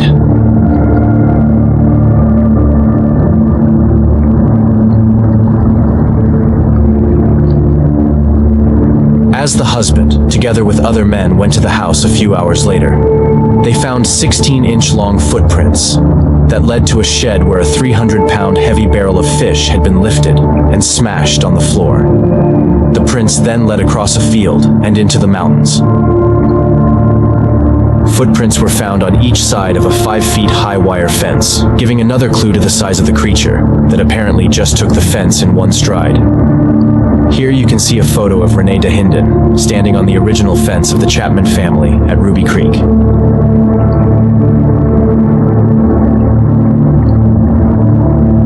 The The Chapmans returned to their home, but were continually bothered by unusual howling noises at night and their agitated dogs. The family left the house within 1 week and never returned. The case was well researched by various Bigfooters. Here is another clip from the 1972 documentary Bigfoot Man or Beast, featuring John Green on the Ruby Creek incident. By 1956, there had been several such reported sightings, which had been reported in small local newspapers. Mr. John Green, publisher of a newspaper at Harrison Hot Springs, British Columbia, began investigating some of these sightings. Here is John Green to report on a sighting he investigated in 1957. When I first came here in about 1957, it was still pretty well open. But all this has grown up since then. So what happened at that time was that Mrs. George Chapman, who lived in a house down by the river behind me here, she was in the house and the children were outside. One of them came in and told her that there was a cow coming out of the woods. So she looked out and she saw this man-like thing, but about 8 feet tall and completely covered with hair like a bear. And she knew it to be a Sasquatch. This was, quite a well-known thing to the Indian people. And she was frightened, so she took the children, ran down to the river, and then through the graveyard, which is right behind me here. And came out just about here onto the track and then ran on down to Ruby Creek. Now, she'd really only had one quick look at the thing, so it wouldn't be that convincing a story, except that a lot of people immediately went back there and saw these enormous tracks. Mr. Tifting, of course, was one of them and can describe just what the tracks were like and what they did. Well, he came through the bush into the shed, or the lean-to of the house. And there was a barrel of dried fish with smoked salmon, rather. And he broke the barrel, and there was some fish eaten there and thrown around. And then he went down the river bank, and apparently took a drink, and then come back up on the other side of the house, through the garden patch, and up to CPR fence and stepped with 1 foot on that side of the fence and 1 foot on this side of the fence. I can walk right over it. And the footprints was about 18 inches, like. And then he went across there and over to the next fence there and went right up the hillside. And that's as far as we could follow it.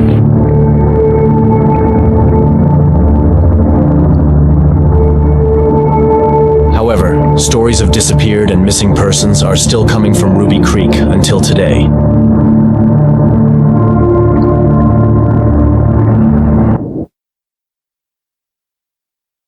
That last part, I think, was kind of adding to it. What do you think of the whole thing, Brent? I know you've heard that story before.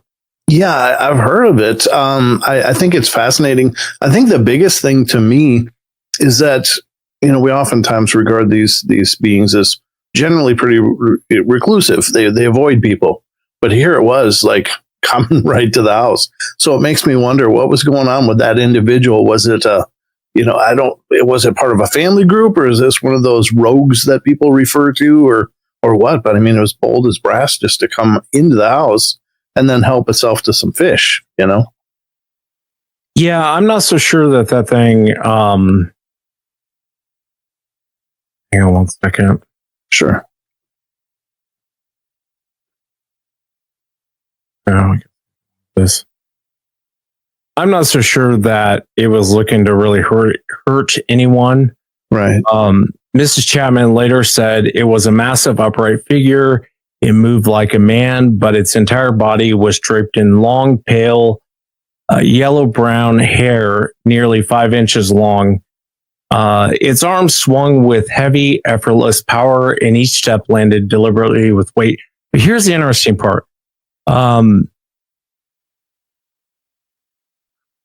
You go down here.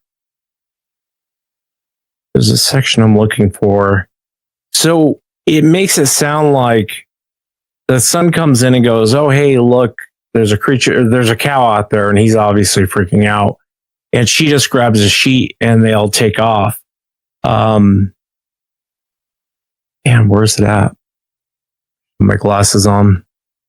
But in this blog, through what Mrs. Chapman said, it took them 2 to 3 minutes, several minutes to actually get the sheet, get all the kids together, and then leave.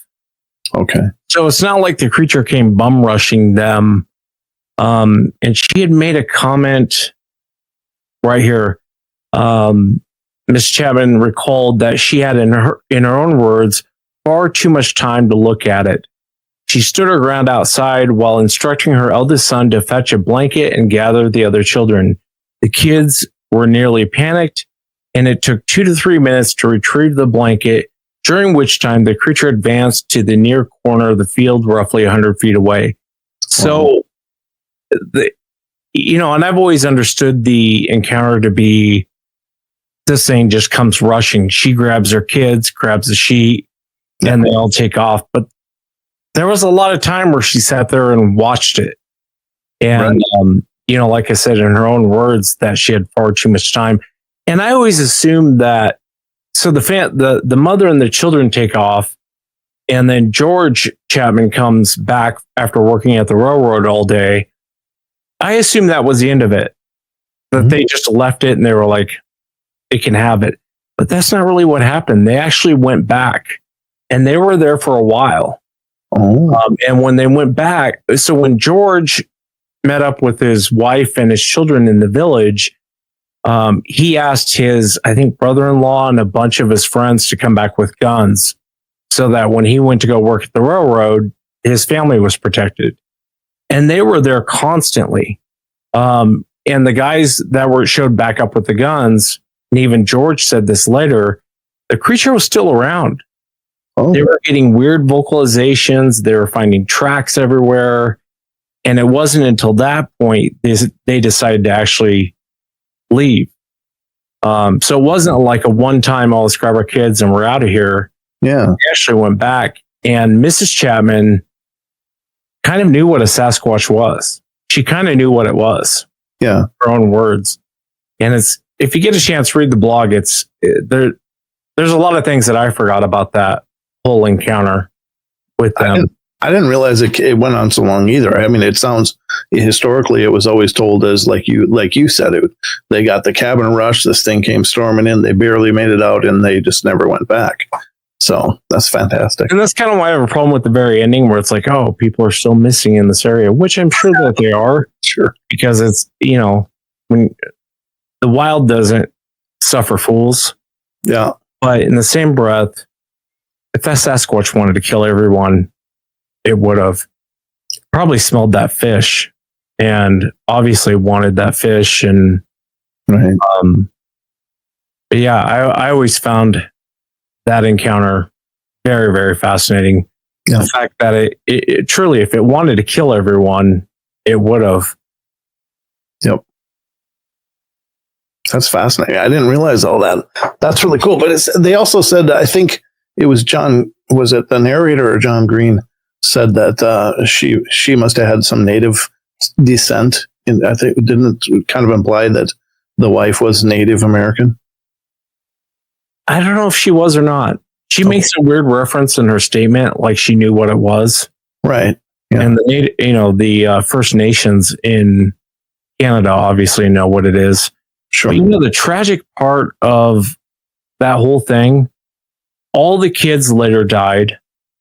Oh. And George and Mrs. and Jeannie, they died. They all died within like a few years of this account. Oh, really? Yeah. Oh. Every single one of them. I think some of the kids drowned. I have it in here, but I can't find it. That's horrible.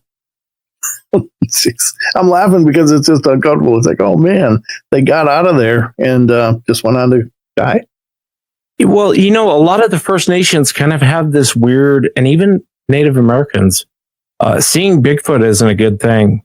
I know there's kind of they can have this lore about it, and even killing one is even worse. Right here, their children would die young, 2 by drowning, 1 by illness. George and Jeannie themselves later perished in a boating accident on the Fraser River. Some say it's a cruel misfortune. Others whisper because of what happened there. But the original cabin is obviously no longer there. Deborah Snyder, she's a relative of Mrs. Chapman. She actually built a home on that property, not far from where the cabin used to sit. Okay. So, is there any more sightings in that area? Oh yeah. Okay. So yeah, it used to be an active place. Yeah, it's still a very, very, very active place. Okay. And I can't believe the time's going by so quick. I want to get to the rock apes, and we might just have to briefly touch on them because I wanted to close out by 5. I know for everyone out there listening, go check out Brent's show at 7 p.m. He's doing his live show, Paranormal Portal, and I'll include a link of last night's show. But before we go into the rock apes, Shane from the Shadows podcast. Shane, how are you? Wait, it's time for me to come on? Yeah. Listen, I'm mad that I got to follow Max's story. No kidding. That's a tough one. First of all, I just want to hire him to read everything that I have to say. His voice, I got to listen to that all night. It was so soothing, even telling that crazy story. I think he said he was married. So sorry, Shane. Well, always a bridesmaid, That's why I have you two. Yeah. But tell us your the rock ape story that you did an interview. And yeah, I did an interview. I told Brent, I said, hanging out watching you guys last night and mentioning that you guys were going to talk about the rock apes. And I told Brent, I said, I just get on the show and I just wing it. I'm not nearly as we know. We know I researched as you guys, and I felt like I was really doing something by going back and taking notes. But what I did is I interviewed a guy, and it's been years ago. His name was Bill, and he was a Vietnam veteran. And I think he came on the show to actually talk about some UFOs that he had seen while on active duty in Vietnam when I went back to the episode.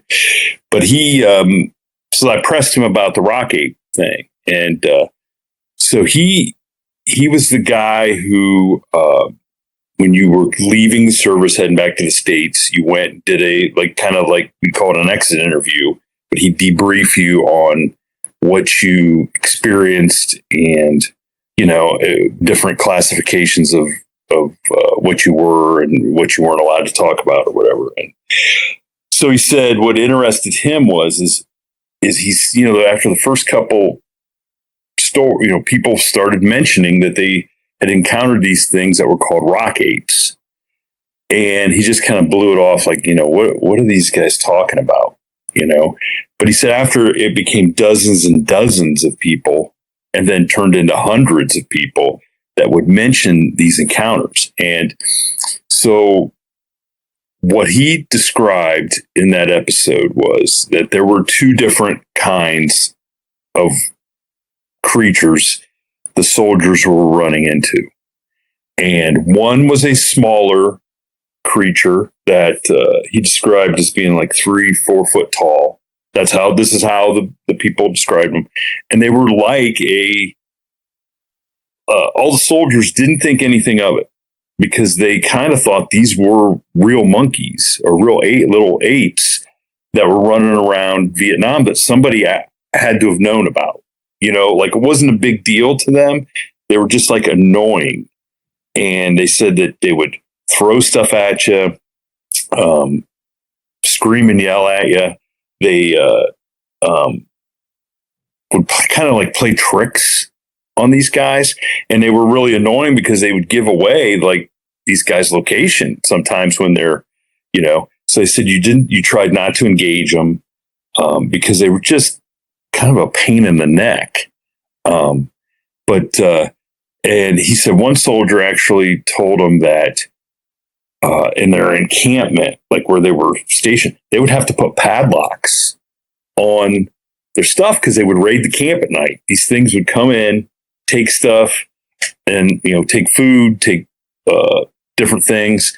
He said another soldier told him that you could throw some. Like they wanted to see like how intelligent these things were, because they said they just seemed way more intelligent than a regular monkey, and they would throw stuff at them. And they said these creatures would pick up like a bottle and like look at it, study it, and then throw it back and throw it back. And they said anything you would throw at. And so, and he said, yeah, it was just hundreds of reports of these. And then he said there was a second version that was more like what he came to figure out was more like Sasquatch, where they would see, and he said there was not nearly as many incidences of these kind, but they were about 6.5 foot tall, not nearly what we would, think of as Bigfoot here, 8 to 10 feet tall, but that soldiers would get glimpses of them. And that's basically what they would get, is glimpses. And I remember in the episode, I asked him, I said, so is there any stories of either one of these, the smaller ones or the bigger ones, where soldiers had shot one? And he said, yes, there were reports that creatures, both big and small, had been shot and killed. And that he told me, he said, what he had been looking ever since then, because now today, I forget what he does, but he does something with weapons. And so when he sets up at gun shows, he will engage with veterans that come up that he sees are Vietnam veterans. And he said, still to this day, he's kind of, for lack of a better term, put a bounty out on pictures of or proof of these rock apes, big or small. And it's kind of out there in the world of the veterans that he goes, I think that somebody out there in a shoebox, under a bed, in a storage, in a barn, there's pictures there that they have no idea what they have. But he goes, and then I asked him, we kind of talked about this before, but he said that was something that they kind of kept as people were coming back home. They tried to remove those sort of souvenirs from the soldiers from taking home. Like, my grandpa brought home a samurai sword from World War II. Okay. Now they kind of like allowed those guys. And I think I think it was illegal by Vietnam though to do that. But in World War II, you could do that. Yeah. Yeah. And I told you guys about a guy I worked with who had this box of pictures that were gruesome, for lack of a better term, that he was a gunner in Vietnam. And a lot of those pictures, based on what Bill described to me, if he would have got caught with them, they'd have taken from him, because they kind of showed some stuff that probably shouldn't have happened, I guess, for lack of a better description. But no, this guy, Bill, he was 100. It was weird. He said, he goes, I'm vetting these guys and debriefing them, and I start hearing them, and I think it's, he goes, I'm having my UFO experiences over here. I'm not thinking anything about this. But he said it was so commonplace to these guys to experience the small ones. The rainforests just thought it was normal. That everybody knew about them. Didn't think it was a big deal. Yeah. Sorry about that, Shane. I had to read it. That's okay. The audio is kind of crappy on this. And then, I guess we'll briefly talk about it. I really wanted to go into the rock apes because of lack of time, but forgive the audio. This is like from the early 90s, and it kind of has a soldier at the end talking about them. The rainforests of Asia harbor many stories of strange encounters. 1,000 miles north of Malaysia, deep in the jungles of Laos, exists what many believe is a relative of America's legendary Bigfoot. The year was 1966. America's at war with Vietnam. For the first time ever, U.S. soldiers are faced with full-scale jungle warfare. As military missions take forces deep into the heart of the Indo-Chinese forest, extraordinary stories begin to filter back from the field. Stories about encounters with strange creatures. As a young soldier in Vietnam in 1969, veteran Tom Jacobs was often sent on reconnaissance missions into the thick jungle. One day, though, he witnessed something he will never forget. We really didn't know what it was. It sounded like the North Vietnamese were attacking us with tanks. A band of large primates began throwing rocks at his platoon. I had heard that there had been previous problems with what we called rock apes, and in fact, at one point, a band of them threw one Marine off the rock pile. And so we were wary of them, without a doubt. What Sergeant Jacobs had seen may have been any one of a number of primate species which inhabit the Indo-Chinese forest. But several times, he says, they came face to face with a creature that was entirely different. This animal was stockier. He was of darker color, a lot more muscular. This different creature would, early in the morning, burst out of the jungle into a clearing and just rail at us, just yell and scream and shake his fists. And it was very human behavior, and it was real obvious that he took exception to our presence there.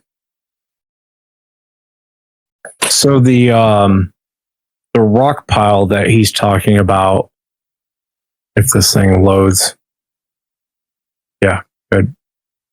The rock pile he's actually talking about is this place right here, Monkey Mountain, Hill 868. And the Vietnam vet I talked to, who wouldn't come on the show, he knew several guys that actually got picked up and thrown off this hill right here.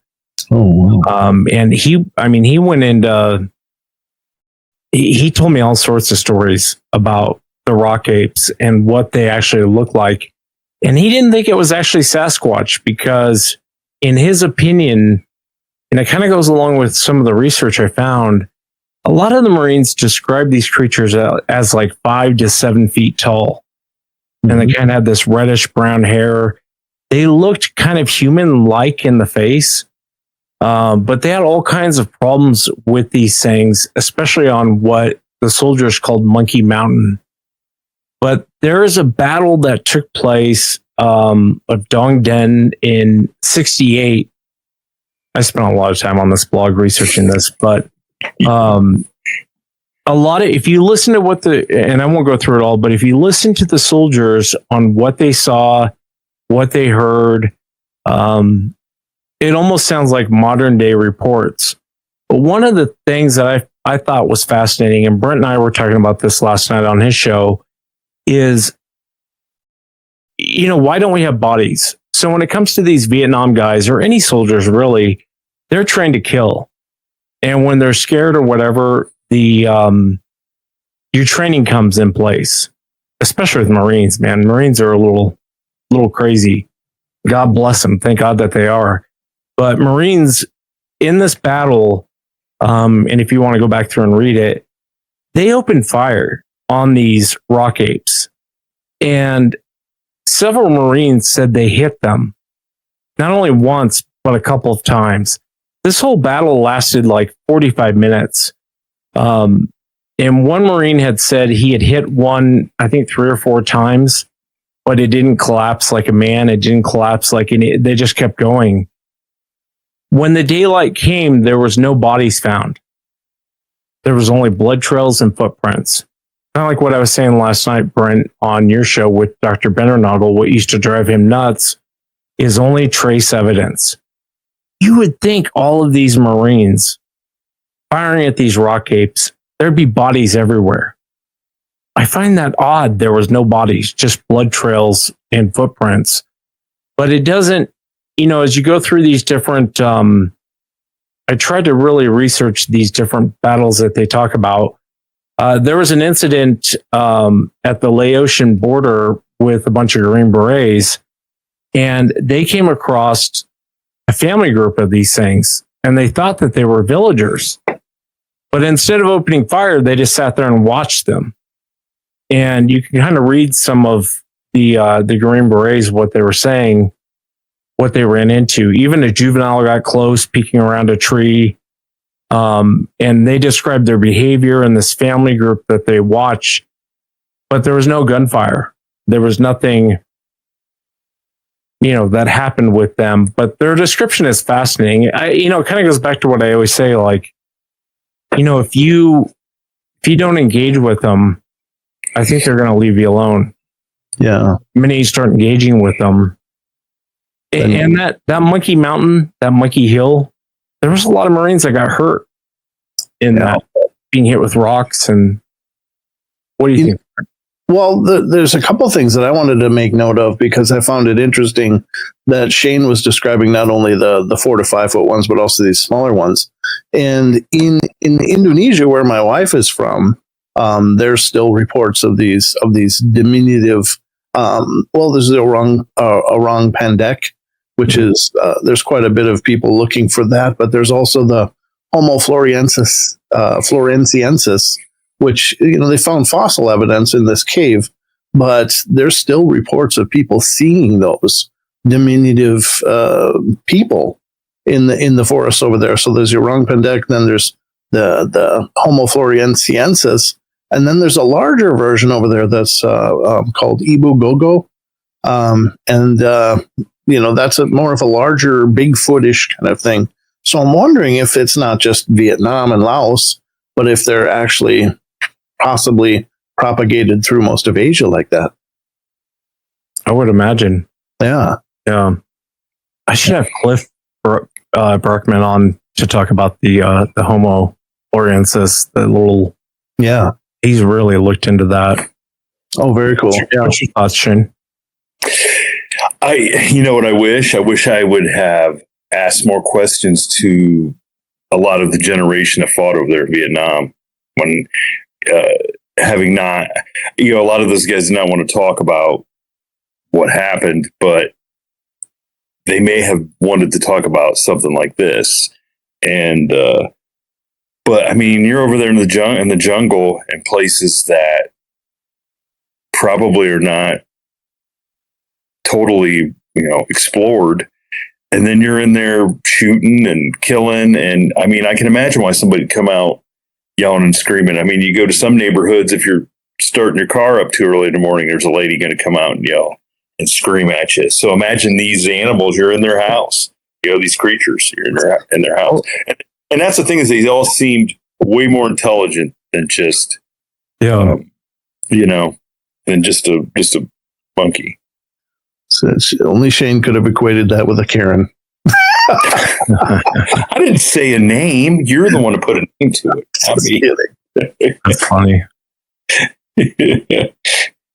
Well, let's do this. Let's bring one more person on, and then we'll probably close it out. Shane, do you want to hang out till the end? Yeah, I can hang out. All right. And I want to give a shout out to Mr. Rogers, John Rogers. He does real estate, and he calls it Mr. Rogers Neighborhood. I always laugh when I put it. He sent me a really cool intro, so I just put him in the intro. Oh, cool. Shout out to John. Don, sir, how are you?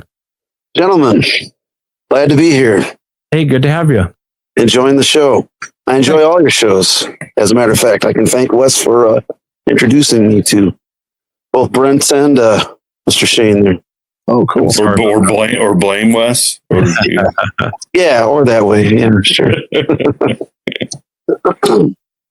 Man, I didn't have anything. So I signed in earlier than I signed out because, like, man, if I'm up here, I don't think I have anything to ask. But as soon as that Max guy started talking, it made me think of something. So, are any of you guys? I'm glad we got a third guy in the panel now. Are any of you aware of the light phenomenon accompanying any of the other cryptids? Ooh, that's a good question. Yeah, I mean, I've heard of it in reference to Bigfoot. I've heard of it. Well, he's saying outside of Bigfoot. Yeah. I've heard of it in reference to, well, I don't know about if it's the light thing, but I know I've heard of it in reference to potentially with the rakes or the pale crawlers or ghouls or whatever too. Okay. There's some claims of that, but they're real nebulous. Outside of that, I can't think of any other. I'm gonna have to look into that. That's a great question, Don. The follow-up question is: are any of you gentlemen aware of anyone doing any kind of, at least in the way of like trying to have interactions or investigations just solely based on the lights? Because it doesn't seem like we're able to catch up with Bigfoot. Maybe an approach would be to try to have, the ghost hunting thing has come a long way. Maybe, I don't know. I guess it depends on who you ask, but at least in the way of tech that they keep throwing at the thing, maybe we should try to summon the lights, different frequencies or something, and possibly use. Is there stories with like what am I trying to think of? Like handheld lasers trying to interact with the lights? I don't know. I've never heard that.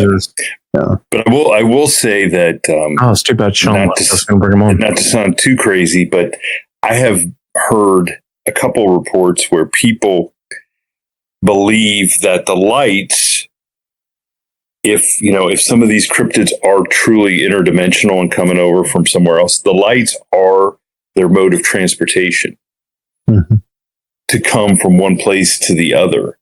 And, which, goes down a way big, long rabbit hole. But, and it's based on some of the stuff from reverse engineering, like the spacecraft, the crashed UFOs, and how they kind of travel. They think they would have to travel in a warp field. Gosh, what's that? Like a warp field or something like that.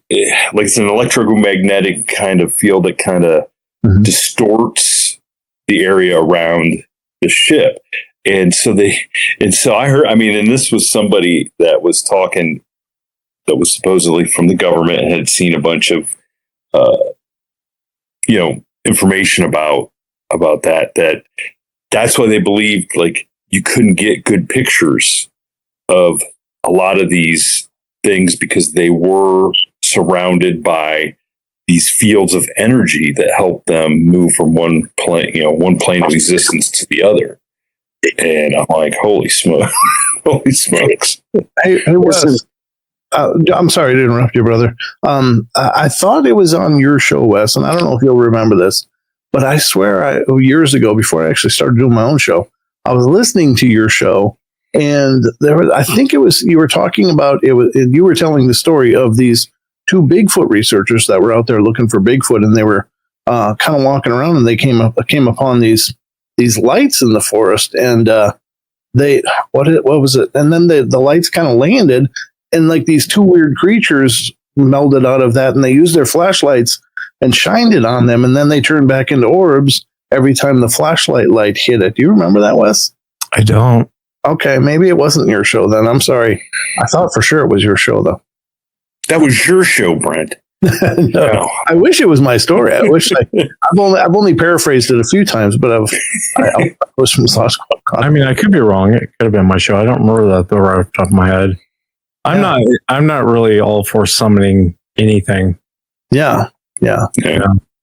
Well, I think, and you know what you were saying, Brent, or I think it was Brent. Yeah, I had and I said this last night on Brent's show, but Australian Aboriginal elder told me that they travel in balls of light, and I was always like, I don't know about that. But no, I don't know. But I guess it's a long thing there in Australia that the Aboriginals believe. So I don't know.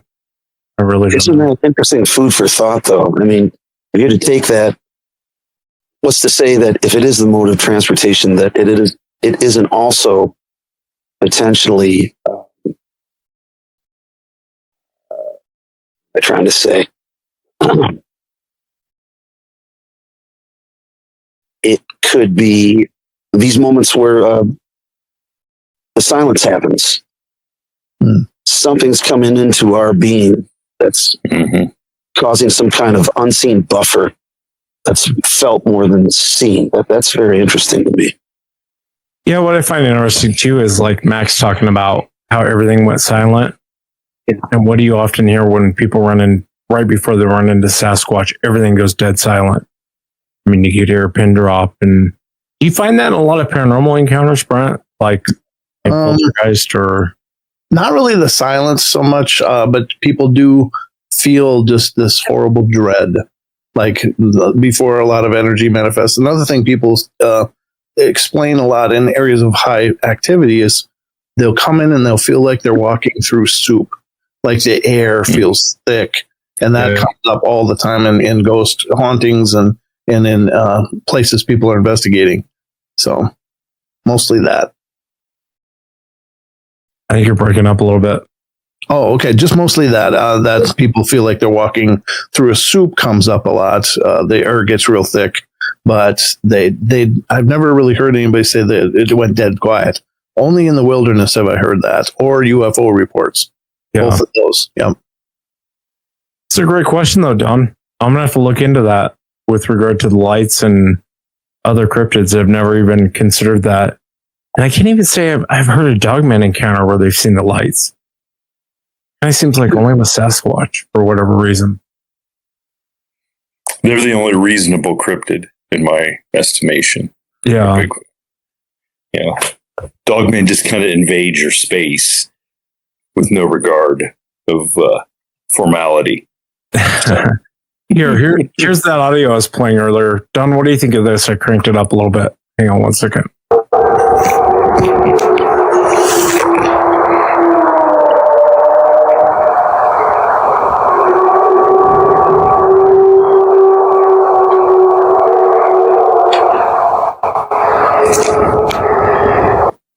Could you hear it better that time? I could. Yeah, I could hear it that time. It sounds a little bit canid, but not altogether.